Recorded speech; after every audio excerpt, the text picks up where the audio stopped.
Drugs খাওয়া বন্ধ কর, ভালোভাবে জীবন যাপন কর। টোটো চালাচ্ছি, টোটো চালা। এই ড্রাগসকে এইভাবে জীবনটা নষ্ট করিস না।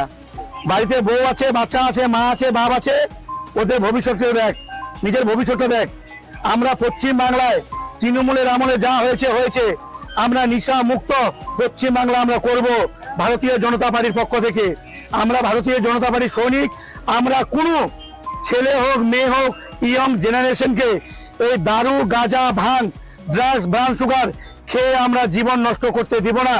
যারা বিক্রি করবে, এইবার পুলিশ প্রশাসন কিন্তু তৃণমূলের পুলিশ প্রশাসন না, পশ্চিম বাংলায় ভারতীয় জনতা পার্টির পশ্চিম বাংলায় পুলিশ প্রশাসন যেইভাবে বিহার, উত্তরপ্রদেশে পুলিশ যেইভাবে এই ড্রাগস মাফিয়া, গাঁজা মাফিয়া, দারু মাফিয়াদের বিরুদ্ধে যেভাবে পুলিশ ব্যবস্থা নিচ্ছে, ইনশাআল্লাহ আজকে পশ্চিম বাংলায় বিজেপি সরকার হয়েছে, পুলিশ সঠিকভাবে ব্যবস্থা নিবে। ড্রাগস, দারুখোর, ব্রাউন সুগার যারা বিক্রি করে তাদের বিরুদ্ধে ব্যবস্থা নিবে।